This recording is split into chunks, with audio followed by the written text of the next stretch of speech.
one and only place you will have rest is at the bosom of Jesus Christ. Only in Christ Jesus you will find the true peace, true rest. ನಿಜವಾದ ವಿಶ್ರಾಂತಿ, ನಿಜವಾದ ಒಂದು ಆನಂದ ನಿನ್ನ ಜೀವಿತದಲ್ಲಿ ಯೇಸುವಿನ ಹೃದಯದಲ್ಲಿ ಯೇಸು ಕ್ರಿಸ್ತನಲ್ಲಿ ಮಾತ್ರವೇ ನಿನಗೆ ಸಿಗ್ತದೆ.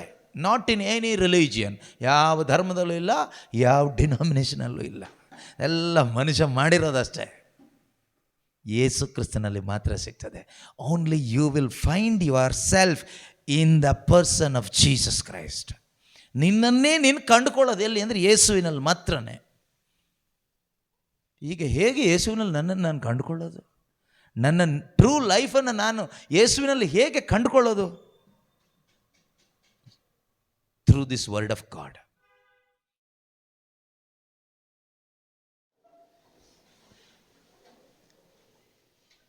ನಮ್ಮ ಎಲ್ಲರ ಮೈಂಡಿಗೂ ಸಾಧಾರಣವಾಗಿ ಬರುವಂಥ ಒಂದು ಪ್ರಶ್ನೆ, ಅನೇಕ ಪ್ರಶ್ನೆಗಳು ಬರುತ್ತೆ ಜೀವನ ಪೂರ್ತಿ. ಕೆಲವರಿಗೆ ಪ್ರಶ್ನೆಗಳೇ ಇರುತ್ತೆ. ಅದರಲ್ಲೂ ಒಂದು ಮುಖ್ಯವಾದ ಪ್ರಶ್ನೆ, ದೇವರು ನಮ್ಮನ್ನು ಯಾಕಪ್ಪ ಇನ್ನೂ ಇರಿಸಿದ್ದಾನೆ ಈ ಭೂಮಿಯಲ್ಲಿ?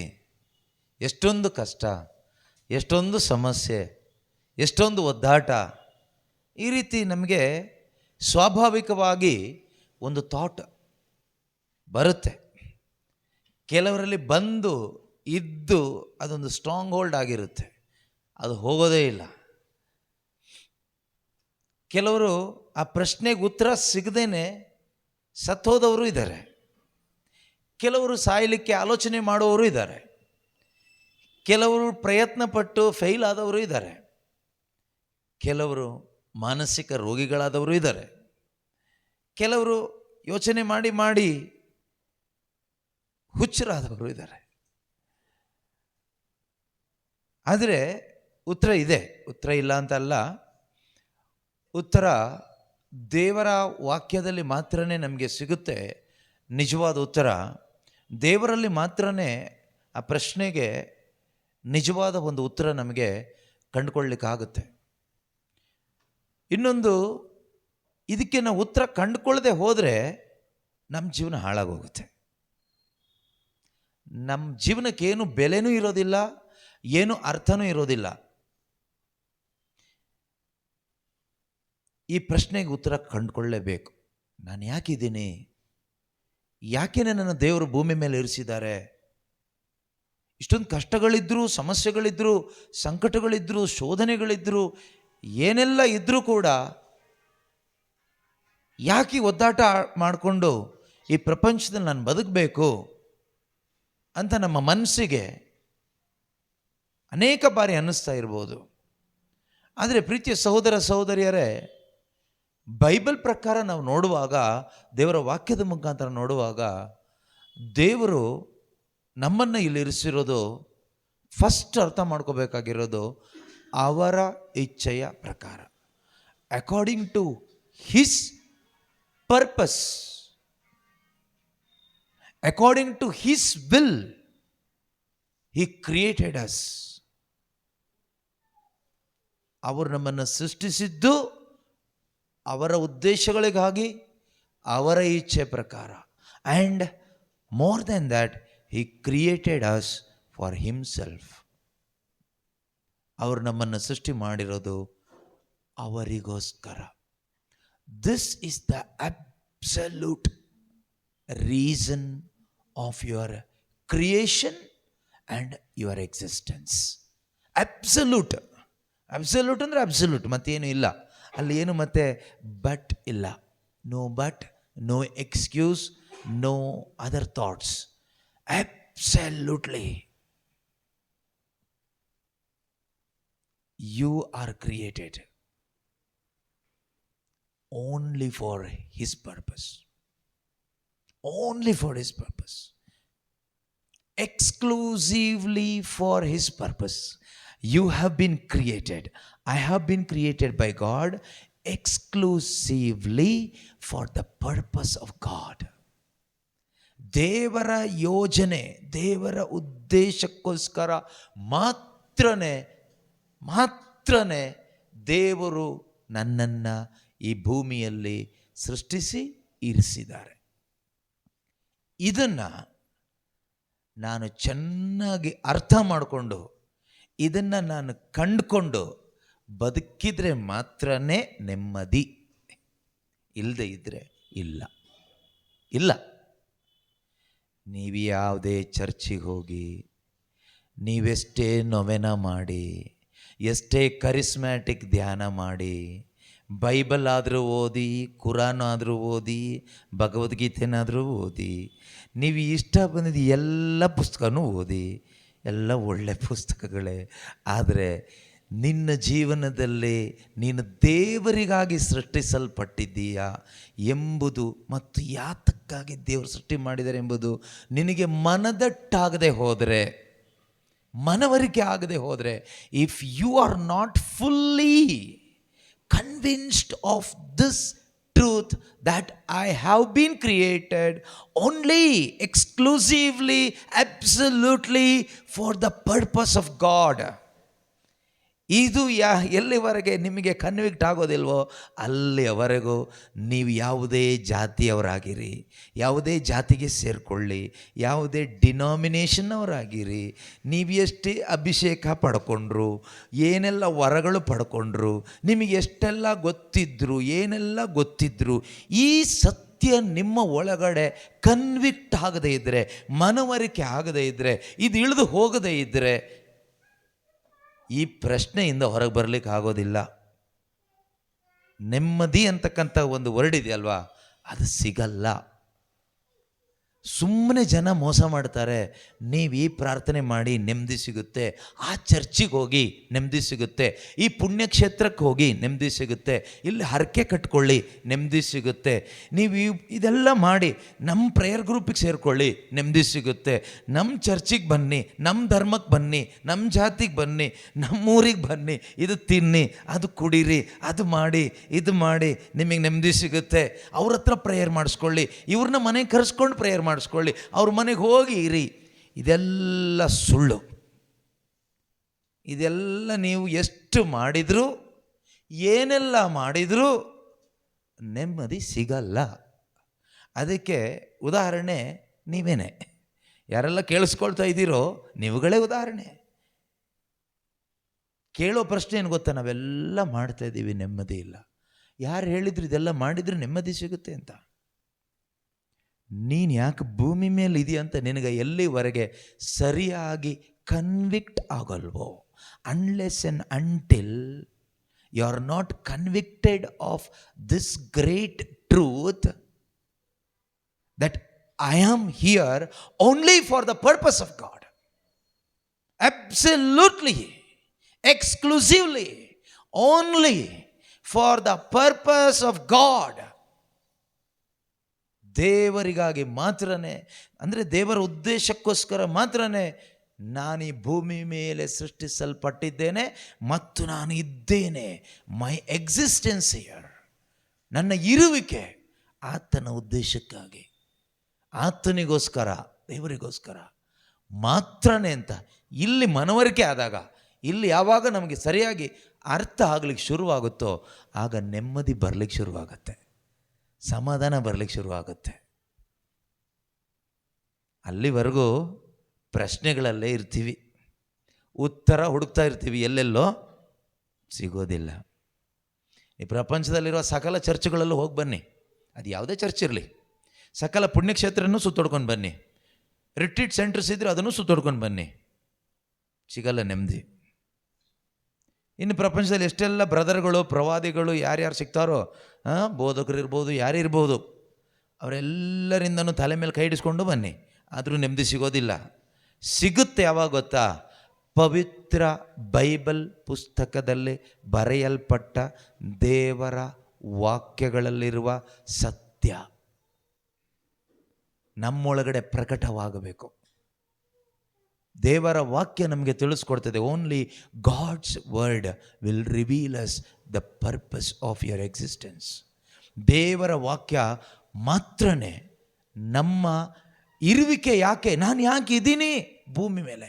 ಯಾಕೆ ನಾನು ಬದುಕಬೇಕು, ಯಾರಿಗೋಸ್ಕರ ಬದುಕಬೇಕು, ಹೇಗೆ ಬದುಕಬೇಕು, ಯಾವ ಉದ್ದೇಶಕ್ಕಾಗಿ ಬದುಕಬೇಕು ಅನ್ನೋದನ್ನು ಪ್ರಕಟಪಡಿಸಿಕೊಡೋದು ಈ ಪವಿತ್ರ ಬೈಬಲ್ ಪುಸ್ತಕದಲ್ಲಿ ಬರೆಯಲ್ಪಟ್ಟ ದೇವರ ವಾಕ್ಯಗಳು ಮಾತ್ರನೇ.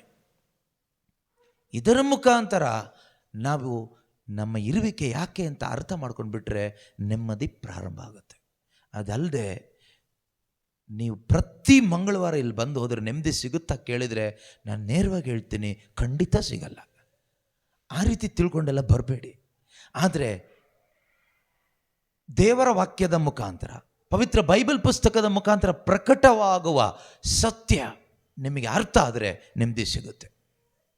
Unless and until you understand this truth, you cannot have contentment. You cannot have satisfaction in your life. ಪ್ರೀತಿಯ ಸಹೋದರ ಸಹೋದರಿಯರೇ, ಹೆಚ್ಚು ಹೇಳಲಿಕ್ಕೆ ಸಮಯ ಇಲ್ಲ, ಆದರೂ ಕೂಡ ಎಷ್ಟಾಗುತ್ತೋ ಅಷ್ಟು ಪರಿಶುದ್ಧಾತ್ಮರಿಗೆ ನಾವು ಬಿಟ್ಟುಕೊಟ್ಟು, ದೇವರಿಗೆ ಬಿಟ್ಟುಕೊಟ್ಟು ನಾವು ಮುಂದಕ್ಕೆ ಹೋಗೋಣ. ತುಂಬ ಚಿಂತೆ ಮಾಡಬೇಡಿ, ತುಂಬ ಚಿಂತೆ ಮಾಡಬೇಡಿ. ನೀವು ಚಿಂತೆ ಮಾಡಿದಷ್ಟು you are taking the place of God without your knowledge. You yourself becoming God when you think more. It's very dangerous and devilish. It's a deception. Many people do not know. ನಮಗೆ ಗೊತ್ತಿಲ್ಲ. ಮತ್ತಾಯನ ಬರೆದ ಶುಭ ಸಂದೇಶ 6ನೇ ಅಧ್ಯಾಯದಲ್ಲಿ 25ರಿಂದ ಇರ್ತಕ್ಕಂಥ ವಾಕ್ಯದಲ್ಲಿ ಯೇಸು ಸ್ವಾಮಿ 3 ಬಾರಿ repeatedly Jesus is saying, do not worry about your self. ನಿಮ್ಮ ಜೀವನದ ಕುರಿತು, ನಿಮ್ಮ ಕುರಿತು ಚಿಂತೆ ಮಾಡಬೇಡಿ. It's A ಕಮ್ಯಾಂಡ್ಮೆಂಟ್ of Jesus Christ. ಯಾಕೆ ಮಾಡಬಾರ್ದು? ಯೇಸು ಹೇಳ್ತಾರೆ, 27ನೇ ವಾಕ್ಯ ಓದೋಣ. ಮ್ಯಾಥ್ಯೂ, ಚಿಂತಿಸಿ ಚಿಂತಿಸಿ ನಿಮ್ಮ ಜೀವನಾವಧಿಯನ್ನು, ನಿಮ್ಮ ಜೀವನದ ಅವಧಿಯನ್ನು ಕೊಂಚ ಕಾಲವಾದರೂ ಸ್ವಲ್ಪವಾದರೂ ದೀರ್ಘ ಮಾಡಲು ನಿಮ್ಮಲ್ಲಿ ಯಾರಿಂದ ಆದಿತು. ನೀವಿಷ್ಟು ಥಿಂಕ್ ಮಾಡ್ತೀರಲ್ವಾ? ದೇವರು ನಿಮ್ಮ ಮುಂದೆ ನಿಂತ್ಕೊಂಡು ಒಂದು ಪ್ರಶ್ನೆ ಕೇಳ್ತಾ ಇದ್ದಾರೆ ಈ ವಾಕ್ಯದ ಮುಖಾಂತರ. God is asking you this question. You are thinking too much about yourself, about your future, about your children, about your A, B, C, D, X, Y, Z. Okay, ಇಷ್ಟೆಲ್ಲ ಥಿಂಕ್ ಮಾಡ್ತೀರಲ್ವಾ? ಇಷ್ಟೆಲ್ಲ think ಮಾಡುವ ನೀವು ನಿಮ್ಮ ಜೀವನಾವಧಿಯನ್ನು ಸ್ವಲ್ಪ increase ಮಾಡಲಿಕ್ಕೆ ನಿನಗಾಗುತ್ತಾ?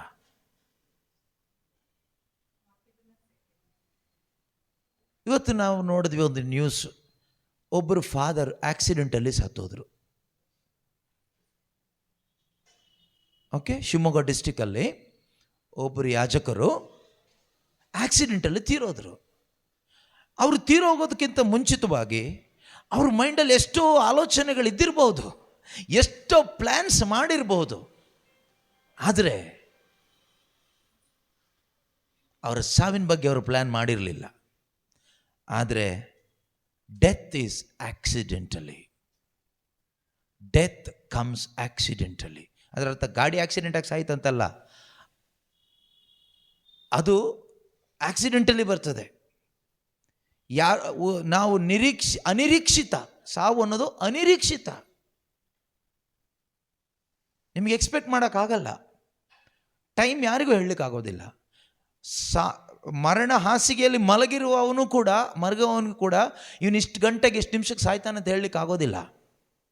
You can not predict the death, exact time of death of anybody. ಹೇಳಲಿಕ್ಕಾಗೋದಿಲ್ಲ, ಅನಿರೀಕ್ಷಿತ. ಆದರೆ ಸಾಯುವ ಮನುಷ್ಯನಲ್ಲೂ ಕೂಡ ಅನೇಕ ಡ್ರೀಮ್ಸ್ಗಳಿರುತ್ತೆ, ಕನಸುಗಳಿರುತ್ತೆ, ಆಸೆಗಳಿರುತ್ತೆ, ಪ್ಲ್ಯಾನ್ಸ್ಗಳಿರುತ್ತೆ, ಆಲೋಚನೆಗಳಿರುತ್ತೆ, ಚಿಂತೆಗಳಿರುತ್ತೆ. ಒಮ್ಮೆ ನೀನು ಸತ್ತರೆ ಅದೆಲ್ಲ ಸತ್ತೋಯ್ತಲ್ವ? ಎಷ್ಟೋ ಬಾರಿ ನಾವು ಚಿಂತೆ ಹೊತ್ಕೊಂಡೇ ಸತ್ತೋಗ್ಬಿಡ್ತೀವಿ. ದೇವರು ನಿಶ್ಚಯ ಮಾಡಿದ ಟೈಮ್ಗಿಂತ ಮುಂಚೆನೇ ಸತ್ತೋಗ್ಬಿಡ್ತೀವಿ. ದೇವರ ಪರ್ಪಸ್ ಫುಲ್ಫಿಲ್ ಆಗೋದೇ ಇಲ್ಲ. ಅದೊಂದು ರೀತಿ ವೇಸ್ಟ್ ಜೀವನ. ಎಷ್ಟೋ ಜನ ವೇಸ್ಟ್ ಜೀವನ ಬದುಕ್ತಾ ಇದ್ದಾರೆ. ಎಷ್ಟೋ ಜನ ಕ್ರೈಸ್ತರು, ಕ್ರೈಸ್ತರಲ್ಲದೆ ಇರುವವರು, ಮನುಷ್ಯರು ವೇಸ್ಟಾಗಿ ಬದುಕ್ತಾ ಇದ್ದಾರೆ. ವೇಸ್ಟಾಗಿ ಬದುಕೋದಂದ್ರೆ ಏನು ಗೊತ್ತಾ? ಚಿಂತೆ ಮಾಡ್ಕೊಂಡು ಬದುಕೋದೇ ವೇಸ್ಟ್ ಜೀವನ.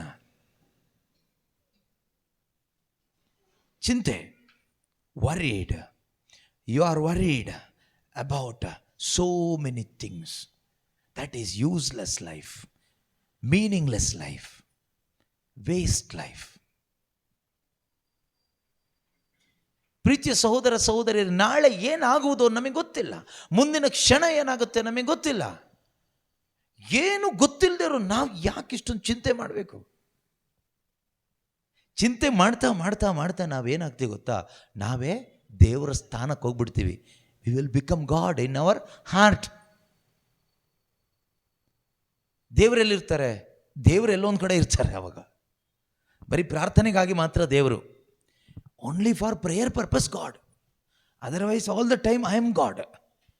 ನೀವು ಹೇಳೋದಿಲ್ಲ ಅಷ್ಟೇ ನಾನು ದೇವರು ಅಂತ, ಆದರೆ ನಾನು ದೇವರು, ನನ್ನೊಳಗಡೆ ನಾನು ದೇವರಾಗಿರ್ತೀನಿ. ಇನ್ನು ನಿಜವಾದ ದೇವರು, ಆ ದೇವರು ಕೂಡ, ಅವ್ರನ್ನೂ ಕೂಡ ನಾನು ನನ್ನ ಆಲೋಚನೆ ಪ್ರಕಾರ ನಾನು ಆಲ್ಟರ್ ಮಾಡ್ಕೊಬಿಡ್ತೀನಿ.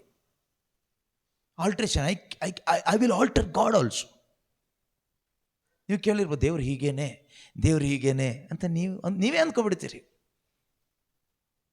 ದೇವ್ರು ಹೀಗೆ ಮಾಡ್ತಾರೆ, ದೇವ್ರು ಹೀಗೆ ಮಾಡೋದಿಲ್ಲ. ಇವತ್ತು ಬೋಧಕರುಗಳು ಕೂಡ ಹಾಗೇ ಇದ್ದಾರೆ. ಅವರೇ ದೇವ್ರನ್ನ ಡಿಸೈನ್ ಮಾಡಿ ಕೊಟ್ಬಿಡ್ತಾರೆ. Tailor made god, readymade god. ಈ ಜನಗಳು ಪಾಪ ಇವರು ರೆಡಿ ಮಾಡಿ ಕೊಡುವ ಆ ದೇವ್ರನ್ನ ನಂಬ್ಕೊಂಡು ಬದುಕ್ತಾ ಇದ್ದಾರೆ. ಜೀಸಸ್ನೇ ರೆಡಿ ಮಾಡ್ತಾರೆ, ದೇವ್ರನ್ನೇ ರೆಡಿ ಮಾಡ್ತಾರೆ. ಈಗ ಪ್ರಪಂಚದಲ್ಲಿರೋ ಕ್ರೈಸ್ತರೆಲ್ಲರೂ ಬೋಧನೆ ಮಾಡೋದು ಒಂದೇ ಯೇಸು. ಆದರೆ ಯಾಕೆ ಕ್ರೈಸ್ತರೆಲ್ಲ ಒಟ್ಟಾಗಿಲ್ಲ? ಎಲ್ಲ ಬೇರೆ ಬೇರೆ ಯೇಸುನ ಬೋಧನೆ ಮಾಡ್ತಾ ಇದ್ದೀವಿ. ಟೈಟಲ್ ಮಾತ್ರ ಯೇಸು ಅಷ್ಟೇ, ಒಳಗಡೆ ಸಬ್ಸ್ಟೆನ್ಸ್ ಎಲ್ಲ ಏನೇನೋ ಇದೆ. ಮತ್ತು ನಿಜವಾದ ಯೇಸು ಯಾರು? ಈ ಬೈಬಲ್ ಹೇಳುತ್ತಲ್ಲ, ಅದೇ ನಿಜವಾದ ಯೇಸು. What this written word of God reveals, that is true God, that is true Jesus. ಬೋಧಕರು ಹೇಳೋ ಯೇಸು ನಂಬಬೇಡಿ, ಹಾಳಾಗೋಗ್ತೀರಾ. ಬೈಬಲ್ ಹೇಳುವ ಯೇಸುವನ್ನು ನಂಬಿ. ಬೈಬಲ್ನಲ್ಲಿರುವ ಪ್ರವಾದಿಗಳು, ಪ್ರೇಷಿತರು, ಅಪಸ್ತೋಲರು ಬೋಧಿಸಿದ, ಸಾರಿದ ಯೇಸುವನ್ನು ಮಾತ್ರ ನಂಬಿ.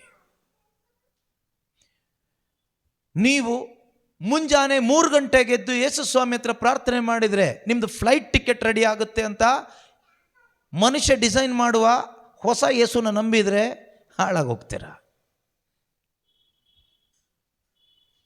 ನೀವು 3 ದಿನ ಉಪವಾಸವಿದ್ದು ಪ್ರಾರ್ಥಿಸಿದರೆ, ನೀವು ಅಂದ್ಕೊಂಡಿದ್ದೆಲ್ಲ ಆಗುತ್ತೆ ಯೇಸು ಸ್ವಾಮಿ ಹತ್ರ ಅಂತ ಪ್ರಾರ್ಥಿಸಿದರೆ, ಅಂತ ಬೋಧಿಸುವ ಯೇಸು ಇದ್ದಾರೆ.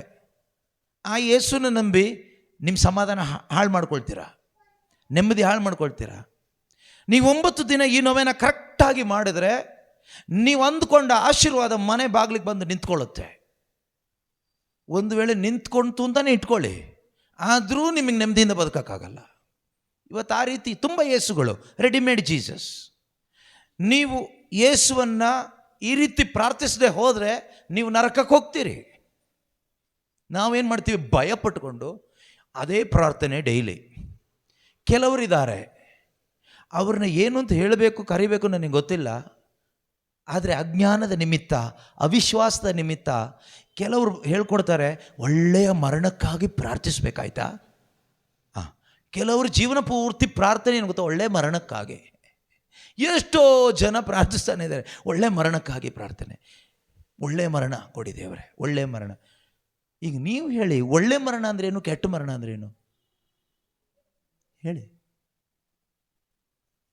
ಏನು ಒಳ್ಳೆ ಮರಣ ಅಂದರೆ ಹೇಳಿ? ಅಲ್ಲಲ್ಲ, ಒಳ್ಳೆ ಮರಣ ಅಂದರೆ ಏನು ಗೊತ್ತಾ? ನಮ್ಮ ಮೈಂಡಲ್ಲಿರೋದು ಒಳ್ಳೆ ಮರಣ ಅಂದರೆ ಕಾಯಿಲೆ ಬರದೆ, ಯಾರಿಗೂ ತೊಂದರೆ ಕೊಡದೆ, ಆಕ್ಸಿಡೆಂಟ್ ಆಗದೆ, ಏನು ಕಷ್ಟ ಆಗದೆ, ದಮ್ ಕಟ್ಟದೆ, ಆರಾಮಾಗಿ ಮಲ್ಕೊಂಡಲ್ಲೇ ಉಸಿರು ಹೋಗ್ಬಿಡ್ಬೇಕು, ಒಳ್ಳೆ ಮರಣ.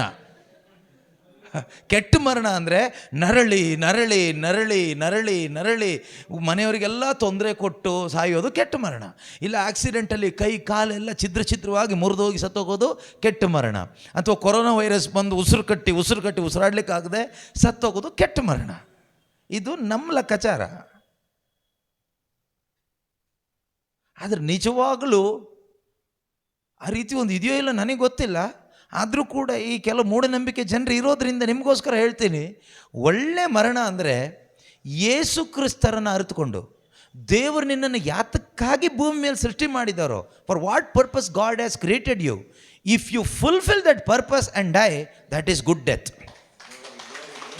ಅಷ್ಟೇ ನನಗೆ ಗೊತ್ತಿರೋದು.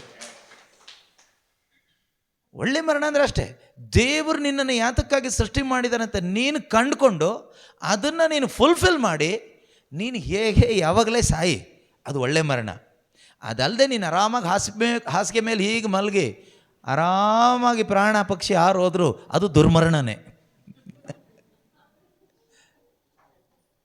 ನೀನು ಎಲ್ಲಿ ಸತ್ತೆ, ಹೇಗೆ ಸತ್ತೆ ಅಲ್ಲ, ನೀನು ಯಾರಿಗಾಗಿ ಸತ್ತೆ. ಅದರಿಂದ ಇವತ್ತು ಹೆಚ್ಚು ಮರಣಗಳೆಲ್ಲ ದುರ್ಮರಣಗಳೇ.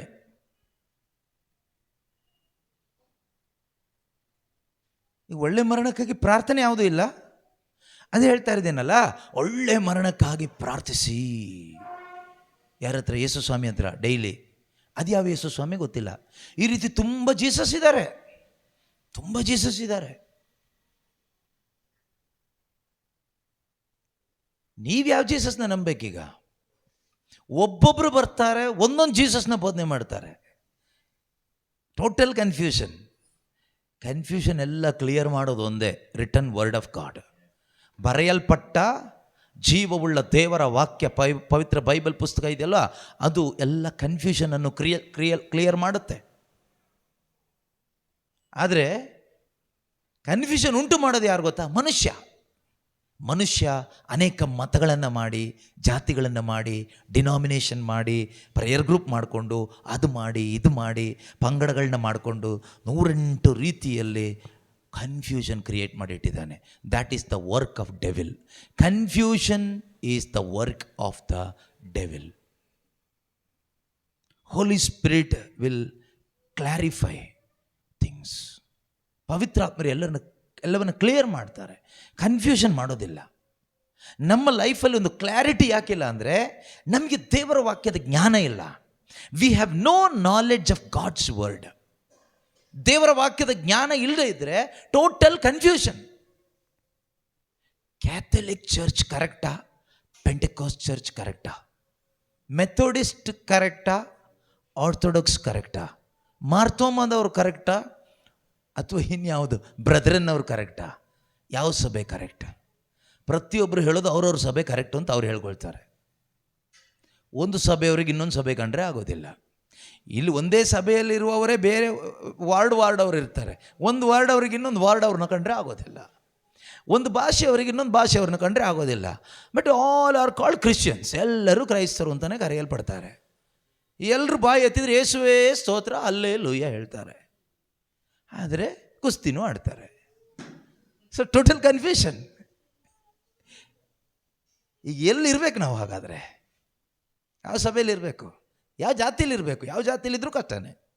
ಒಂದೊಂದು ಜಾತಿಯಲ್ಲಿ ಒಂದೊಂದು ತೊಂದರೆ, ಒಂದೊಂದು ಡಿನಾಮಿನೇಷನಲ್ಲಿ ಒಂದೊಂದು ತೊಂದರೆ. ನೋಡಿ, one and only place you will have rest is at the bosom of Jesus Christ.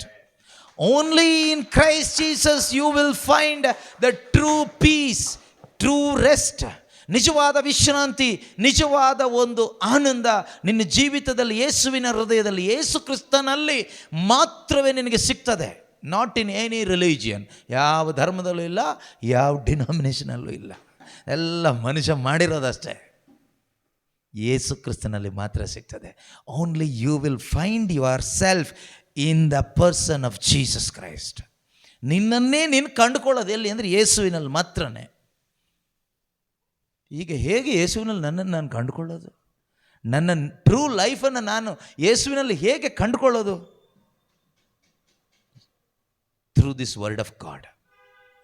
ದೇವರು ಯಾಕೆ ಇದನ್ನು ಬರೆಸಿಕೊಟ್ರು ಅಂದರೆ ನನ್ನನ್ನು ಕಂಡುಕೊಳ್ಳಲಿಕ್ಕೆ. ನನ್ನನ್ನು ನಾನು ಕಂಡುಕೋಬೇಕು. ಕಳೆದೋಗಿದ್ದು ಯಾರು ಗೊತ್ತಾ? ನಾನೇ. I am the last sheep. ಕಳೆದು ಹೋಗಿದ್ದು ನಾನೇ.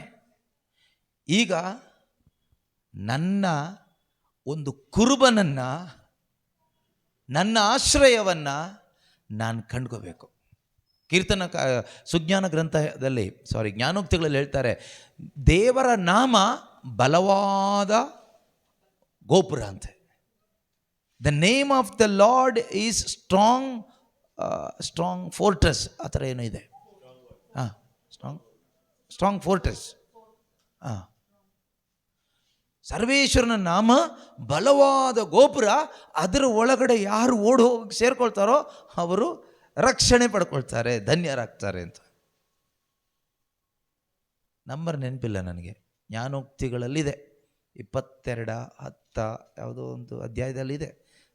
ಹುಡುಕಿ ನಿಧಾನ ಟೈಮ್ ಮಾಡಿಕೊಂಡು, ಇಲ್ಲ ಪೂರ್ತಿ ಓದಿ ಸಿಗುತ್ತೆ. ಸರ್ವೇಶ್ವರನ ನಾಮ ಜ್ಞಾನೋಕ್ತಿ 18:10. ಪ್ರೋವರ್ಬ್ಸ್ 18:10 ಏನಂತ ಇದೆ? ಸರ್ವೇಶ್ವರನ ನಾಮ ಬಲವಾದ ಗೋಪುರ, ಅದರೊಳಗೆ ಓಡಿ ಆಶ್ರಯ ಪಡೆದರೆ ಸುಭದ್ರ. ಎಲ್ಲಿ ನೀವು ಸುಭದ್ರವಾಗಿರ್ತೀರಿ? ಸರ್ವೇಶ್ವರನ ನಾಮವೇ ಒಂದು ಬಲವಾದ ಗೋಪುರ. ಅದ್ರ ಒಳಗಡೆ ಓಡೋಗಿ ಸೇರ್ಕೊಬಿಟ್ರೆ ಯು ಆರ್ ಸೇಫ್. ಸರ್ವೇಶ್ವರನ ನಾಮ ಯಾವುದದು? ಯೇಸು ಕ್ರಿಸ್ತರು, ಜೀಸಸ್. ಅದು ನಮಗೆ ಫಸ್ಟ್ ಅರ್ಥ ಆಗಬೇಕು.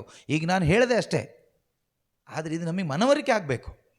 ನಾನು ಹೇಳಿದ್ರಿಂದ ಆಗೋದಿಲ್ಲ, ಇದು ನಿಮಗೆ ಮನವರಿಕೆ ಆದರೆ ಮಾತ್ರನೇ ನಿಮಗೆ ಆ ಆಶ್ರಯವನ್ನು ಹೊಂದಿಕೊಳ್ಳಿಕ್ಕಾಗ್ತದೆ.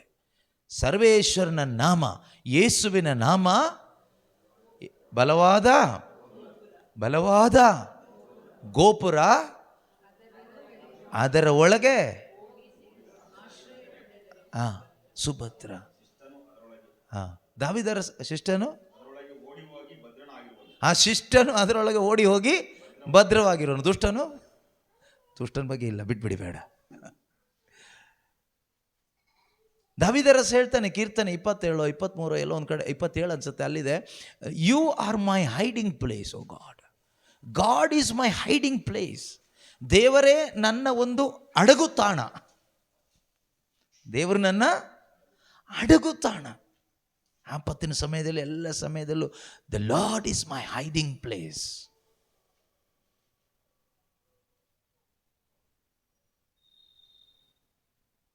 ನಮಗೊಂದು ಹೈಡಿಂಗ್ ಪ್ಲೇಸ್ ಬೇಕು.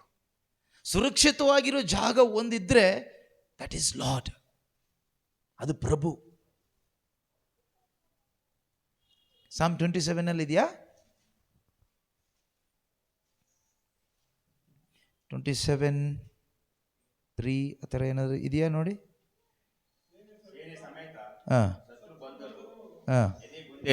ಓಕೆ. ಸಮರಕ್ಕೆರಗಿದರು ನಾ ಭರವಸೆಯಿಂದಿರುವೆನು. ನಾನೊಂದನ್ನು ಕೋರಿದೆ ಪ್ರಭುವಿನಿಂದ, ನಾನು ಅದನ್ನೇ ನಿರೀಕ್ಷಿಸಿದೆ ಆತನಿಂದ. ಓಕೆ. ವಾಸಿಸಬೇಕು ಜೀವಮಾನವೆಲ್ಲ ನಾನು ಆತನ ಮಂದಿರದಲ್ಲಿ. ಓಕೆ, ಇಲ್ಲಿದೆ ನೋಡಿ, ಕೀರ್ತನೆ 1ರಲ್ಲಿ, the lord is the strong hold of my life, of whom shall I B afraid.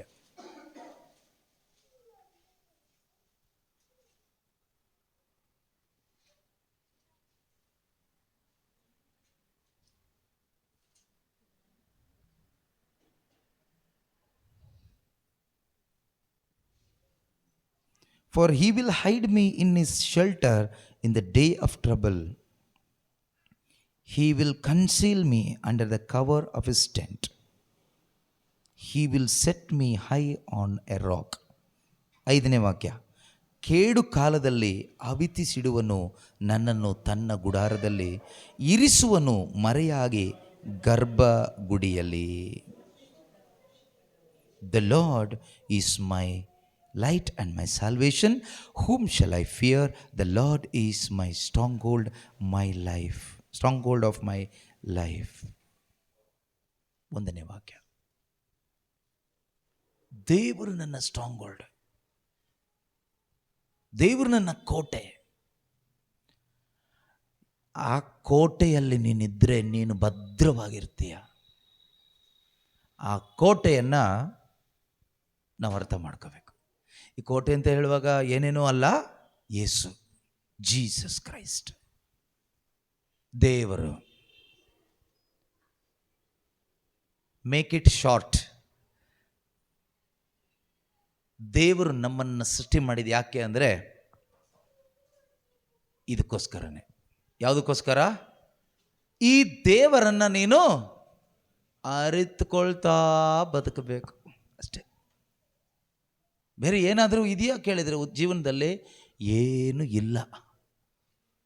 ಇವತ್ತು ನೀವು ಜೀವನದಲ್ಲಿ ಅದು ಮಾಡಬೇಕು, ಇದು ಮಾಡಬೇಕು, ಹಾಗಾಗಬೇಕು, ಹೀಗಾಗಬೇಕು, ಮಕ್ಕಳಿಗೆ ಓದಿಸ್ಬೇಕು, ಬರೆಸ್ಬೇಕು, ಇಷ್ಟೆಲ್ಲ ಸ್ಟಡಿ ಮಾಡಬೇಕು, ಆಮೇಲೆ ದುಡಿಬೇಕು, ಇಷ್ಟು ಸಂಪಾದನೆ ಮಾಡಬೇಕು, ಮನೆ ಕಟ್ಟಬೇಕು, ಗಾಡಿ ತಗೋಬೇಕು, ಇದೆಲ್ಲ ನೀವು ಏನು ಪ್ಲ್ಯಾನ್ ಮಾಡ್ತಾ ಇದ್ದೀರೋ, ಆಲೋಚನೆ ಮಾಡ್ತಾ ಇದ್ದೀರೋ, ಇದೆಲ್ಲ ಪ್ರಯೋಜನ ಇಲ್ಲದೆ ಇರೋದು. ಇದೆಲ್ಲ ಮುಖ್ಯ. ಉಪದೇಶಕ್ಕೆ ಹೇಳಿದಾಗೆ ವ್ಯರ್ಥವೋ ವ್ಯರ್ಥ, ಇದೆಲ್ಲ ವ್ಯರ್ಥ. ನೀವು ಕೇಳ್ಬೋದು, ಹಾಗಾದ್ರೆ ನಾವು ಕಷ್ಟಪಟ್ಟು ದುಡಿತಾ ಇದ್ದೀವಲ್ಲ, ಅದು ವ್ಯರ್ಥ. ನಾವು ಡೈಲಿ ಕಷ್ಟಪಟ್ಟು ನಮ್ಮ ಮಕ್ಕಳ ವಿದ್ಯಾಭ್ಯಾಸಕ್ಕೋಸ್ಕರ ಬೆವರು ರಕ್ತ ಎಲ್ಲ ಸುರಿಸಿ ದುಡಿತಾ ಇದ್ದೀವಲ್ಲ, ಅದು ವ್ಯರ್ಥ ಅಲ್ಲ. ನಾವು ಕಷ್ಟಪಟ್ಟು ಒಂದು ಸೈಟ್ ತಗೋಬೇಕು, ಮನೆ ಕಟ್ಟಬೇಕು ಅಂತ ಹಗಲು ರಾತ್ರಿ ನಿದ್ದೆಗೆಟ್ಟು ದುಡಿದಿದ್ದು ಅದು ವ್ಯರ್ಥ.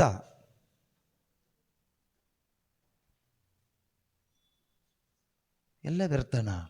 ಹೌದಪ್ಪ, ಎಲ್ಲ ವ್ಯರ್ಥ, ಎಲ್ಲ ವ್ಯರ್ಥ. ಮತ್ತಿಷ್ಟು ದಿನ ಬದುಕಿದ್ದು ವ್ಯರ್ಥ, ವ್ಯರ್ಥ ಜೀವನ. ಅದಕ್ಕೆ ಈ ಪ್ರಶ್ನೆಯಲ್ಲಿ ಬದುಕ್ತಾ ಇದೆಯಾ, ಚಿಂತೆಯಲ್ಲಿ ಬದುಕ್ತಾ ಇದೆಯಾ, ಒದ್ದಾಡ್ತಾ ಇದೆಯಾ, ರೋಗಿ ಆಗಿದೆಯಾ, ಸಾಯೋ ಯೋಚನೆ ಮಾಡ್ತೀಯಾ, ಪ್ರಯತ್ನನೂ ಪಟ್ಟಿದೆಯಾ, ಬದುಕಲಿಕ್ಕಾಗ್ತಾ ಇಲ್ಲ, ನರಳಾಡ್ತಾ ಇದೆಯಾ? ಅಲ್ಲ, ಮತ್ತು ದೇವರು ನನ್ನನ್ನು ಸೃಷ್ಟಿ ಮಾಡಿದ್ದು ದೇವರಿಗಾಗಿ, ಅವ್ರಿಗಾಗಿ ಮಾತ್ರನೇ. ಇದು ಇಲ್ಲಿಗೆ ಬರಬೇಕು ನಮ್ಮ ಹೃದಯದ ಒಳಗಡೆ. ಇದು ಇಲ್ಲಿ ಬಂದರೆ ನೀನು ಪಾಸ್. ಆಗ ನೀನು ಜಾಸ್ತಿ ಯಾವುದ್ರ ಬಗ್ಗೆನೂ ತಲೆ ಕೆಡಿಸ್ಕೊಳ್ಳೋದಿಲ್ಲ, ಯಾರ ಬಗ್ಗೆನೂ ತಲೆ ಕೆಡಿಸ್ಕೊಳ್ಳೋದಿಲ್ಲ, ಖುಷಿ ಖುಷಿಯಾಗಿ ಬದುಕಲಿಕ್ಕಾಗುತ್ತೆ. ಸಾವು ಬಂದುಬಿಟ್ಟು, ಪೋಸ್ಟ್ಮ್ಯಾನ್ ಬಂದುಬಿಟ್ಟು, ನಾಳೆ 8 ಗಂಟೆಗೆ ನಿಮ್ಮ ಸಾವು ದೇವರು ಹೇಳಿದ್ದಾರೆ ಅಂದರೆ, ಹೌದಾ, okay, thank you, praise the Lord. ಅದರಲ್ಲಿ ಏನಿದೆ? ಯಾಕೆ ಅಂದರೆ ಏನೂ ಇಲ್ಲ, ತಲೆಯಲ್ಲಿ ಯೋಚನೆ ಮಾಡಲಿಕ್ಕೆ ಏನಿದೆ? ನಾಳೆ ಬಗ್ಗೆ ಯೋಚನೆ ಮಾಡಲಿಕ್ಕೆ ಏನೂ ಇಲ್ಲ. ಒಂದು ವಾರದ ನಂತರ ಏನೋ ಆಗಬೇಕು ಅನ್ನೋದೇನಿಲ್ಲ. ಏನಿದೆ? ಏನೂ ಇಲ್ಲ. ಎಂಟಿ ಹೆಡ್. ಖುಷಿಯಾಗಿ ಆಯಿತು ಅನ್ಬೋದು. ಇದಾಗಲ್ಲ. ನಮಗೆ ಕಾಯಿಲೆ ಬಂದುಬಿಟ್ರೆ ಭಯ ಶುರುವಾಗುತ್ತೆ. ನಾನು ಸತ್ತೋಗ್ಬಿಡ್ತೀನೇನೋ, ನೀನು ಸಾಯಬೇಕು ಒಂದಿನ, ಸಾಯ್ತೀಯ. ಅದು ಈಗಲೇ ಸಾಯ್ತಿ ಅಂತ ಹೇಳೋಕ್ಕಾಗಲ್ಲ. ಡಾಕ್ಟ್ರ್ ಹತ್ರ ಹೋದ ತಕ್ಷಣ ನಮಗೆ ಶುರುವಾಗುತ್ತೆ ಭಯ. ಸತ್ತೋಗ್ಬಿಡ್ತೀನೇನೋ, ಸತ್ತೋಗ್ಬಿಟ್ರೆ ಅಷ್ಟೇ. ನಿನ್ನೇನಿದೆ? ನೀನು ಭಯಪಟ್ಟರೂ ಸಾಯಬೇಕು, ಭಯಪಡದೇ ಇದ್ರೂ ಸಾಯಬೇಕು. ಲಕ್ಷಾಂತರ ರೂಪಾಯಿ ತೊಗೊಂಡು ಟ್ರೀಟ್ಮೆಂಟ್ ಮಾಡಿದರೂ ಸಾಯಬೇಕು. ಗೌರ್ಮೆಂಟ್ ಆಸ್ಪತ್ರೆಯಲ್ಲಿ ಅಡ್ಮಿಟ್ ಮಾಡಿ ಹಾಗೆ ಕೈ ಬಿಟ್ಟರು ಸಾಯಬೇಕು. Praise the Lord, hallelujah. ಇವತ್ತಂತೂ ದೊಡ್ಡ ಭಯ ಏನು ಅಂದರೆ ಈ ಮರಣದ ಭಯ. ಸತ್ತೋಗ್ಬಿಡ್ತೀಯ ಅಷ್ಟೇ, ಬೇರೆ ಏನೂ ಇಲ್ಲ. ಸತ್ತ ಮೇಲೆ ಏನು ಮಾಡೋಕ್ಕಾಗಲ್ಲ. ಆದರೆ ಪ್ರೀತಿಯ ಸಹೋದರ ಸಹೋದರಿಯರೇ, ಬದುಕಿದಾಗ, ಜೀವ ಇರುವಾಗ ನಮಗೆ ಸಿಕ್ಕಿರುವ, ಮನುಷ್ಯನಾಗಿ ಹುಟ್ಟಿದ ಒಬ್ಬನಿಗೆ ಸಿಕ್ಕಿರುವ ಒಂದು ದೊಡ್ಡ ಸೌಭಾಗ್ಯ ಅಂದರೆ, ದೊಡ್ಡ ಸೌಭಾಗ್ಯ. ಮನುಷ್ಯನಾಗಿ ಹುಟ್ಟಿರುವ ನನಗೂ ನಿನಗೂ, ಈ ಪ್ರಪಂಚದಲ್ಲಿ ಪ್ರತಿಯೊಬ್ಬ ಮನುಷ್ಯರಿಗೂ ಇರುವ ದೊಡ್ಡ ಸೌಭಾಗ್ಯ ಏನು ಅಂದರೆ, ದೇವರನ್ನ ಕಂಡುಕೊಳ್ಳಿಕ್ಕಾಗೋದೇ ಸೌಭಾಗ್ಯ. ದೇವರನ್ನು ಅರಿತುಕೊಳ್ಳಿಕ್ಕಾಗೋದೇ ದೊಡ್ಡ ಸೌಭಾಗ್ಯ. ದೇವರನ್ನ ನೀವು ಅರಿತುಕೊಂಡಷ್ಟು ನೀವು ಲೋಕದಿಂದ ಬೇರ್ಪಡ್ತೀರಿ, ಪಾಪದಿಂದ ಬೇರ್ಪಡ್ತೀರಿ, ಸ್ವಾರ್ಥದಿಂದ ಬೇರ್ಪಡ್ತೀರಿ, ಮೂಢನಂಬಿಕೆಯಿಂದ ಬೇರ್ಪಡ್ತೀರಿ, ಈ ನಾಟಕಗಳಿಂದ ಬೇರ್ಪಡ್ತೀರಿ. ಏನು ಮಾಡ್ತೀವಿ ಬೇರ್ಪಟ್ಟು? ದೇವರನ್ನ ಅರ್ಥಕೊಂಡಷ್ಟು ನಮಗೆ ಅವ್ರ ಮೇಲೆ ಪ್ರೀತಿ ಬರುತ್ತೆ. The more you know him, the more you will have the desire to love him. ಇವತ್ತು ನಾವು ಫೋರ್ಸ್ ಮಾಡ್ತೀವಿ, ನೀನು ದೇವ್ರನ್ನ ಪ್ರೀತಿಸಲೇಬೇಕು, ನೀನು ಪ್ರೀತಿಸ್ತಾ ಇದ್ರೆ ನರಕಕ್ಕೆ ಹೋಗ್ತೀಯಾ, ದೇವ್ರನ್ನ ಪ್ರೀತಿ ಮಾಡಬೇಕಂದ್ರೆ ನೀನು ಇದೆಲ್ಲ ಮಾಡಬೇಕು, ಇದೆಲ್ಲ ಮಾಡಬಾರ್ದು. ಇದು ದೊಡ್ಡ ತಲೆನೋವು ಕೆಲಸ. ದೇವ್ರ ಮೇಲೆ ಪ್ರೀತಿ ಇದ್ದರೆ ನೀನು ಬೆಳಿಗ್ಗೆ ಎದ್ದು ಚರ್ಚಿಗೆ ಬರಲೇಬೇಕು. ದೇವ್ರ ಮೇಲೆ ನಿನಗೆ ಪ್ರೀತಿ ಇದ್ದರೆ ನೀನೇನು ಮಾಡಬೇಕು? ಬೈಬಲ್ ಓದಲೇಬೇಕು. ಇದು ತುಂಬ ಕಷ್ಟಕರವಾದ ಕೆಲಸ. ಆದರೆ ಈ ದೇವರನ್ನು ನೀನು ಎಷ್ಟು ಅರಿತುಕೊಳ್ತಾ ಹೋಗ್ತೀಯೋ ಆಟೋಮೆಟಿಕ್ಕಾಗಿ ನಿನ್ನೊಳಗಡೆ ಅವ್ರ ಮೇಲೆ ಪ್ರೀತಿ ಬಂದ್ಬಿಡುತ್ತೆ. You start loving him more and more.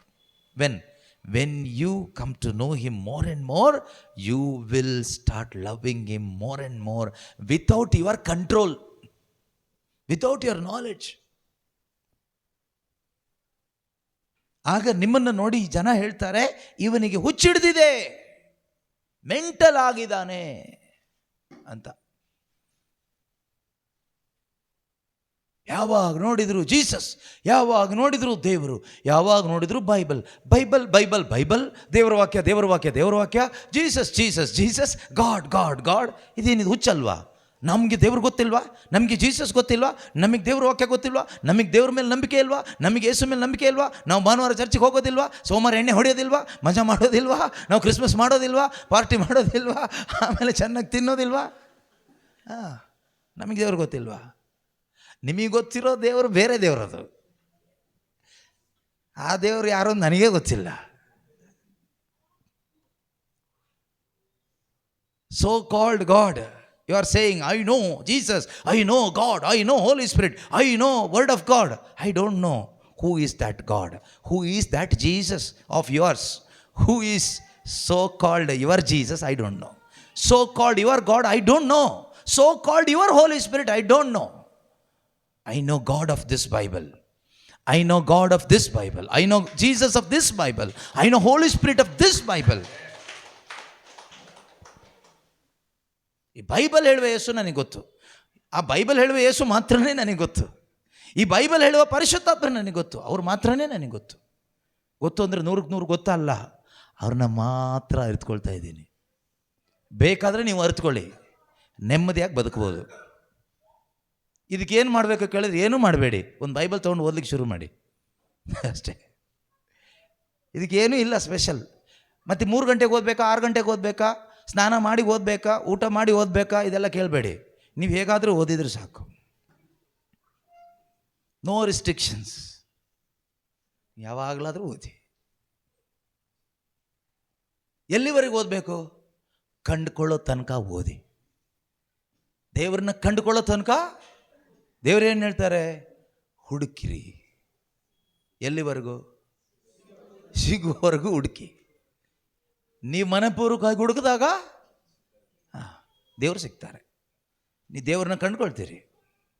ನಾನು ಡೈಲಿ ಬೈಬಲ್ ಓದ್ತಾ ಇದ್ದೀನಿ, ಆದರೆ ದೇವರು ಸಿಗ್ತಾ ಇಲ್ಲ ಅಂದರೆ ಹಾಗಾದರೆ ಇನ್ನೂ ಓದ್ಲಿಕ್ಕೆ ಶುರು ಮಾಡು. ನೀನು ನಿನ್ನ ದೇವ್ರನ್ನ ಹುಡುಕ್ತಾ ಇದೆಯಾ? ನಿನ್ನ ಮೈಂಡಲ್ಲಿ ಒಂದು ದೇವ್ರು ಇರುತ್ತೆ, ದೇವ್ರು ಹೀಗೆ ಇರ್ತಾರೆ, ಹೀಗೆ ಸಿಗಬೇಕು ನನಗೆ ಅಂತ. ಕೆಲವ್ರು ಹೇಳ್ತಾರಲ್ಲ, ಇಲ್ಲಿ ಹೋಗಿ ಪ್ರೇಯರ್ ಮಾಡಿದ್ಮೇಲೆ ಹೀಗಾಗಲೇಬೇಕು ಅಂತ ಕೆಲವ್ರು ಹೋಗ್ತಿರಲ್ಲ. ಆ ಥರ ಎಲ್ಲ ನೀವು ದೇವ್ರನ್ನ ಹುಡುಕಿದ್ರೆ ನಿಮಗೆ ಸಿಗಲ್ಲ, ನಿಜವಾದ ದೇವರು ಸಿಗಲ್ಲ. ನೀವು ಹುಡುಕೋ ದೇವರು ಸಿಗ್ಬೋದು, ಆದರೆ ನಿನ್ನನ್ನು ಸೃಷ್ಟಿ ಮಾಡಿರೋ ದೇವ್ರು ನಿನಗೆ ಸಿಗಲ್ಲ. ನಿನಗೆ ಸೃಷ್ಟಿ ಮಾಡಿರೋ ದೇವ್ರು ನಿನಗೆ ಸಿಗಬೇಕಾದ್ರೆ, ದೇವರೇ ನೀನು ಯಾರು ನನಗೆ ಗೊತ್ತಿಲ್ಲ, ಆದರೆ ನಾನು ನಿನ್ನನ್ನು ಕಂಡ್ಕೋಬೇಕು. ನನ್ನ ಮೈಂಡಲ್ಲಿ ನಿನ್ನ ಬಗ್ಗೆ ಇರೋ ಎಲ್ಲವನ್ನು ತೆಗೆದು ಹಾಕ್ತೀನಿ. ನೀನು ಯಾರು ಅನ್ನೋದನ್ನು ನೀನೇ ನನಗೆ ಪ್ರಕಟಪಡಿಸ್ಕೊಡಪ್ಪ. ಆ ರೀತಿ ಹುಡುಕಿ, ಮಗು ಥರ ಝೀರೋದಿಂದ ಹುಡುಕಿ. ಹೀರೋ ಥರ ಹುಡುಕಿದರೆ ಝೀರೋಗೆ ಬರ್ತೀರಾ, ಝೀರೋದಿಂದ ಹುಡುಕಿದ್ರೆ ಹೀರೋ ಆಗ್ತೀರಾ. ದೇವ್ರನ್ನ ಕಂಡ್ಕೊಳ್ಳೋದ್ರಲ್ಲಿ ಕೆಲವರು ದೇವ್ರನ್ನ ಕಂಡ್ಕೊಂಡು ಹುಡುಕಿ ಝೀರೋಕ್ಕೆ ಬಂದಿದ್ದಾರೆ. ಯಾಕಂದರೆ ದೊಡ್ಡ ಹೀರೋ ಥರ ಹುಡುಕಿದ್ದಾರೆ ಅವರು. ನಾವು ಝೀರೋ ಆಗಿ ಹುಡುಕ್ಬೇಕು ದೇವ್ರನ್ನ, ಆಗ ದೇವ್ರು ನಿಮ್ಮನ್ನು ಹೀರೋ ಮಾಡ್ತಾರೆ. ಆಮೇಲೆ ನಿಮ್ಮನ್ನು ಝೀರೋ ಮಾಡೋಕ್ಕೆ ಈ ಪ್ರಪಂಚದಲ್ಲಿ ಯಾರಿಗೂ ಆಗಲ್ಲ. ಅದೇ ಪೌಲರು ಹೇಳಿರೋದು, ಸಾವಾಗಲಿ ಜೀವವಾಗಲಿ ಖಡ್ಗ ಕಟಾರಿಗಳಾಗಲಿ, ಆಪತ್ತು ವಿಪತ್ತು, ಹಸಿವು, ಬಾಯಾರಿಕೆ, ನಗ್ನ ಸ್ಥಿತಿ, ಈಗಿನ ಸಂಗತಿಗಳಾಗಲಿ, ಭವಿಷ್ಯದ ಆಗುಹೋಗುಗಳಾಗಲಿ, ದೇವದೂತರಾಗಲಿ, ದುರಾತ್ಮರಾಗಲಿ ನನ್ನ ಈ ದೇವರ ಸಂಬಂಧದಿಂದ ಪ್ರೀತಿಯಿಂದ ಬೇರ್ಪಡಿಸಲಿಕ್ಕೆ ಸಾಧ್ಯನೇ ಇಲ್ಲ. ಇದು ನಿಶ್ಚಯ. ಇದು ಯಾವಾಗುತ್ತೆ ನಮಗೆ ಹೇಳಲಿಕ್ಕೆ? ನಾವು ಈ ದೇವರನ್ನು ಬೈಬಲ್ ತಿಳಿಸಿಕೊಡುವ ಅಥವಾ ಅಪಸ್ತೋಲರ ಬೋಧನೆ ತಿಳಿಸಿಕೊಡುವ, ಪ್ರೇಷಿತರ ಬೋಧನೆ, ಪ್ರವಾದಿಗಳ ಬೋಧನೆ ತಿಳಿಸಿಕೊಡುವ ಆ ದೇವರನ್ನು ನಾವು ಕಂಡುಕೊಂಡಾಗ, ನಾವು ಅರಿತುಕೊಂಡಾಗ ಅದರಲ್ಲಿ ಸಿಗುವ ಸ್ಯಾಟಿಸ್ಫ್ಯಾಕ್ಷನ್, ಅದರಲ್ಲಿ ಸಿಗುವ ಸಂತೃಪ್ತಿ ಬೇರೆ ಎಲ್ಲೂ ಸಿಗಲ್ಲ, ಯಾರಲ್ಲೂ ಸಿಗಲ್ಲ. ಕೆಲವು ಟೈಮ್ ನಾವು ಯೋಚನೆ ಮಾಡ್ತೀವಿ, ನಾನು ಅಂದ್ಕೊಂಡವಳನ್ನ ಅಥವಾ ನಾನು ಪ್ರೀತಿಸಿದ ಹುಡುಗಿನ, ನಾನು ಇಷ್ಟಪಟ್ಟ ಹುಡುಗನ್ನ ಮದುವೆ ಆದರೆ ಜೀವನ ಚೆನ್ನಾಗಿರುತ್ತೆ. ಅದು ನಿನ್ನ ಭ್ರಮೆ, ಅದು ನಿನ್ನ ಭ್ರಮೆ ಮತ್ತು ಸುಳ್ಳು.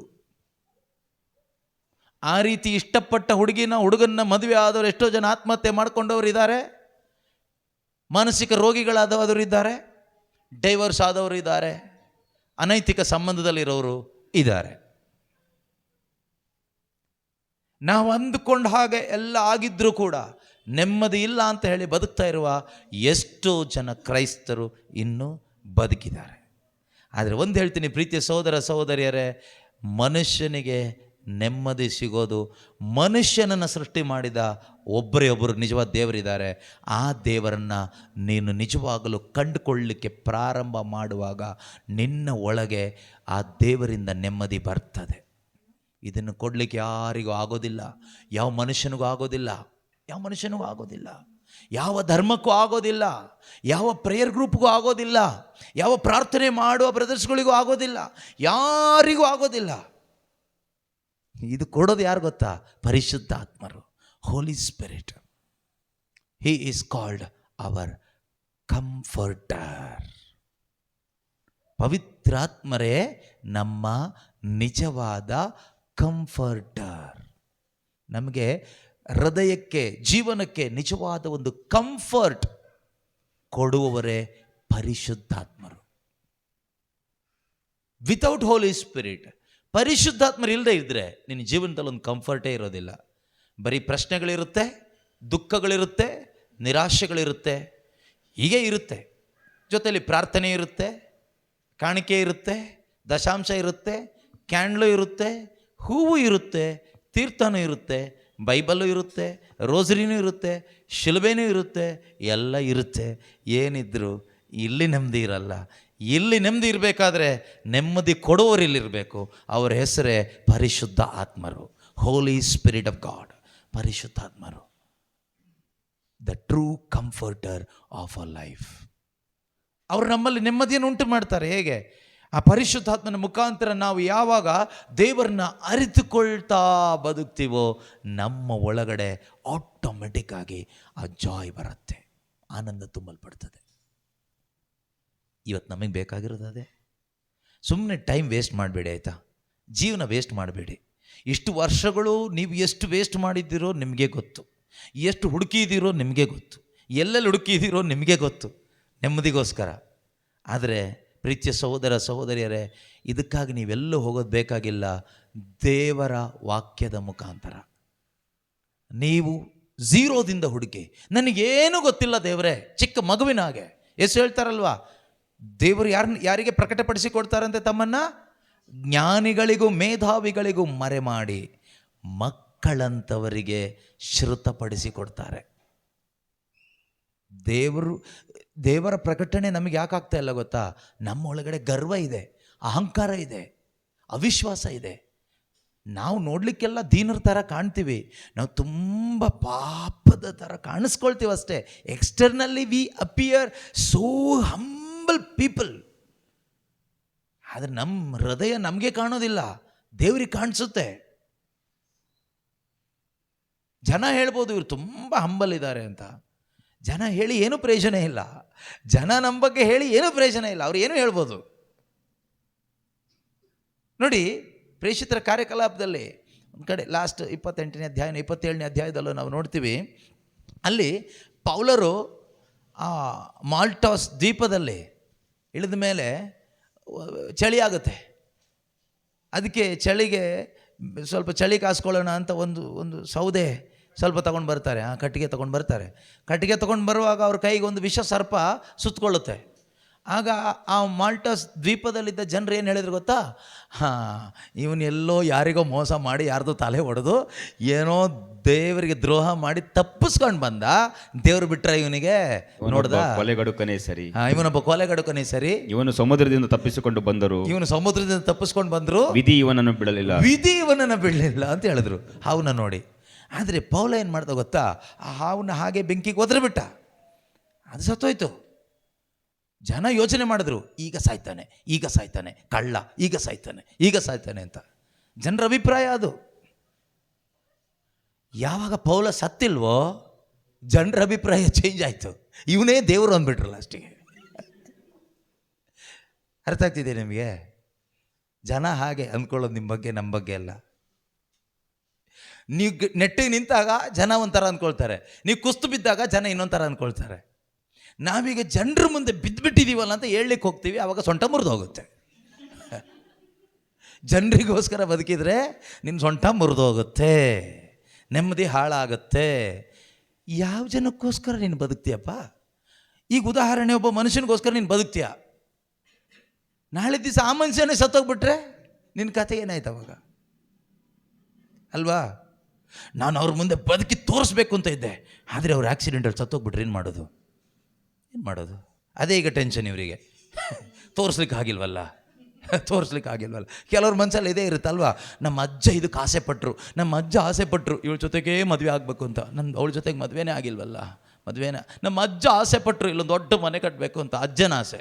ಅಜ್ಜ ಸತ್ತ ಅದು ಎಲ್ಲೋ ಹೋದ್ನೋ ಗೊತ್ತಿಲ್ಲ ಮುದುಕ. ವಿಶ್ವಾಸ ಇಟ್ಟು ಹೋದರೆ ದೇವ್ರ ಹತ್ರ ಹೋಗ್ತಾರೆ, ವಿಶ್ವಾಸ ಇಲ್ಲದಿದ್ರೆ ಹೋಗ್ತಾರೆ ಇನ್ನೊಂದು ಕಡೆ, ಬಿಡಿ. ಆದರೆ ಸತ್ತು ಹೋದ್ರ ಬಗ್ಗೆ ಚಿಂತೆ ಮಾಡಿ ಈಗ ನೀವು ಸಾಯ್ತೀರಾ ಅಷ್ಟೇ. ಎಷ್ಟೋ ಜನ ಜೀವಂತವಾಗಿರೋರು, ನೀವು ಸತ್ತವ್ರ ಬಗ್ಗೆ ಯೋಚನೆ ಮಾಡಿ ನೀವು ಒಂದು ರೀತಿ ಸಾವನ್ನ ಅನುಭವಿಸ್ತಾ ಇದ್ದೀರಾ. ಸತ್ತವ್ರು ಹೋದ್ರೆ ಅವ್ರನ್ನ ಬಿಟ್ಬಿಡಿ, ಅವ್ರ ಹತ್ಲೆಗೆ ಅವ್ರಿಗೆ ನೆಮ್ಮದಿ ಕೊಡಿ. ಅತ್ಲೆಗೆ ಪುನರುತ್ಥಾನ ಹೊಂದಿದವರೊಬ್ಬರು ಇದ್ದಾರೆ ನಿನಗೋಸ್ಕರ, ನನಗೋಸ್ಕರ. You think about that person who resurrected for you, one who died for you and raised from the death. Who is that? Jesus Christ, the risen Christ, the risen Lord is there for us. You think about that risen Lord, not about the dead people in your family. ನಿನ್ನ ಕುಟುಂಬದಲ್ಲಿ ಸತ್ತೋರ ಬಗ್ಗೆ ಯೋಚನೆ ಮಾಡಿ ಇನ್ನೂ ಬದುಕಬೇಡ. ನಿನಗೆ ಜೀವ ಇದೆ, ನಿನಗೋಸ್ಕರ ಸತ್ತೋರು ಒಬ್ಬರೇ ಪ್ರಪಂಚದಲ್ಲಿ. Only one person died for you and his name is Jesus Christ. But today he is alive. Jesus Christ is alive. He is alive. That is why I am here preaching the word of God. You are sitting here hearing the word of God. We have to think about only Jesus. The life. You will get life. ಯೇಸು ಬಗ್ಗೆ ಯೋಚನೆ ಮಾಡಿದ್ರೆ ಏನು ಸಿಗುತ್ತೆ? ಜೀವ ಸಿಗುತ್ತೆ. ಗಂಡನ ಬಗ್ಗೆ ಯೋಚನೆ ಮಾಡಿದರೆ ಸಾವು ಸಿಗುತ್ತೆ. ಹೆಂಡತಿ ಬಗ್ಗೆ ಯೋಚನೆ ಮಾಡಿದರೆ ಡ್ರಿಂಕ್ಸ್ ಹೊಡಿಬೇಕು ಅನಿಸುತ್ತೆ. ಮಕ್ಕಳ ಬಗ್ಗೆ ಯೋಚನೆ ಮಾಡಿದರೆ ಮೈಗ್ರೇನ್ ಬರುತ್ತೆ, ನಿದ್ದೆ ಬರಲ್ಲ, ನಿದ್ದೆ ಮಾತ್ರ ತಗೋಬೇಕು. ಮತ್ತು ಈಗ ಯಾರ ಬಗ್ಗೆ ಯೋಚನೆ ಮಾಡಬೇಕು? ಒಬ್ಬರ ಬಗ್ಗೆ ಮಾತ್ರ ಯೋಚನೆ ಮಾಡು. Only Jesus. Think only about Jesus. Always you will have life, always you will have peace, always you will have joy, always. ಅಯ್ಯೋ ಮಗ ಹೋದ್ರೆ ಹೋಗಲಿ, ನೀನು ಹೋಗಬೇಡ. ನೀವು ಓಡಿ ಹೋದ ಮಗನ ಬಗ್ಗೆ ಯೋಚನೆ ಮಾಡಬೇಡ, ಓಡಿ ಹೋದ ಮಗಳ ಬಗ್ಗೆ ಯೋಚನೆ ಮಾಡಬೇಡ. ನಿನಗಾಗಿ ಸ್ವರ್ಗ ಬಿಟ್ಟು ಓಡಿ ಬಂದು ಶಿಲ್ಬೆ ಮೇಲೆ ಸತ್ತು ಸಮಾಧಿಯಾಗಿ 3ನೇ ದಿನ ಪುನರುತ್ಥಾನರಾಗಿ ಈಗಲೂ ಅವ್ರ ನಾಮ ಹೇಳುವಾಗ ಅಲ್ಲೇ ಓಡಿ ಬರುವ ಯೇಸು ಕ್ರಿಸ್ತನ ಬಗ್ಗೆ ಮಾತ್ರ ನೀನು ಯೋಚನೆ ಮಾಡು. ಆಗ ನಿನಗೆ ಸಮಾಧಾನ ಸಿಗುತ್ತೆ. ಈಗ ಓಡೋದ್ರ ಬಗ್ಗೆ ಯಾಕೆ ಯೋಚನೆ ಮಾಡ್ತೀರಿ? ಸತ್ತೋದ್ರ ಬಗ್ಗೆ ಯಾಕೆ ಯೋಚನೆ ಮಾಡ್ತೀರಿ? ಅಲ್ಲ ಬ್ರದರ್, ಹಿಂಗೆ ಹೇಳ್ಬಿಟ್ರೆ ಹೇಗೆ? ಇನ್ನು ಹೇಗೆ ಹೇಳ್ಬೇಕು ನಿಮಗೆ? ನೀವು ಸತ್ತವ್ರನ್ನ, ಓಡೋದವ್ರನ್ನ, ತೊಂದರೆ ಕೊಡು ಅವ್ರನ್ನ ಇವ್ರನ್ನೆಲ್ಲ ತಲೆ ಒಳಗಡೆ ಹಾಕ್ಕೊಂಡು ತಲೆ ಭಾರ ಬ್ರದರ್, ಸ್ವಲ್ಪ ತಲೆ ಮೇಲೆ ಕೈ ಇಡಿ ಅಂದರೆ ನೀನು ತಲೆ ಮೇಲೆ ಎಲ್ಲ ಭಾರ ಹೊತ್ಕೊಂಡ್ರೆ ತಲೆ ಭಾರ ಆಗದೆ ಇರುತ್ತಾ? ಅದಕ್ಕೆ ಯೇಸು ಹೇಳಿದ್ದು, ಚಿಂತಿಸಿ ಚಿಂತಿಸಿ ಚಿಂತಿಸಿ ನಿಮ್ಮ ಜೀವನಾವಧಿ ಸ್ವಲ್ಪ ಹೆಚ್ಚು ಮಾಡಲಿಕ್ಕೆ ಆಗೋದಿಲ್ಲ. ದೇವರೇನು ಹೇಳ್ತಾರೆ? ಮೊದಲು ದೇವರ ರಾಜ್ಯಕ್ಕಾಗಿ ನೀತಿಗಾಗಿ ತವಕಪಡು. ನೀನು ಹೋಗಬೇಕಾದ ಜಾಗ ಅದು, ಆ ಪರಲೋಕ ರಾಜ್ಯ. ಅದ್ರ ಬಗ್ಗೆ ತವಕಪಡು. That is the only purpose of your existence. Seek God. Seek and find God. Know God. How good He is. Taste and see how good God is. ಎದ್ದು ನಿಂತ್ಕೊಳ್ಳೋಣ, ಪ್ರಾರ್ಥಿಸೋಣ.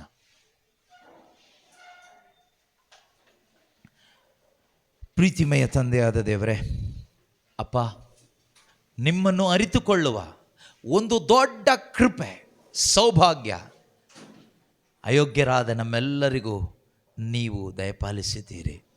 ನಿಮ್ಮ ಪರಿಶುದ್ಧ ವಾಕ್ಯಗಳ ಮುಖಾಂತರವಾಗಿ ನಿಮ್ಮ ಅರಿತುಕೊಳ್ಳುವ ಸೌಭಾಗ್ಯವನ್ನು ಕೊಟ್ಟು ನಮ್ಮನ್ನು ಆಶೀರ್ವದಿಸಿದ್ದೀರಿ ಸ್ವಾಮಿ.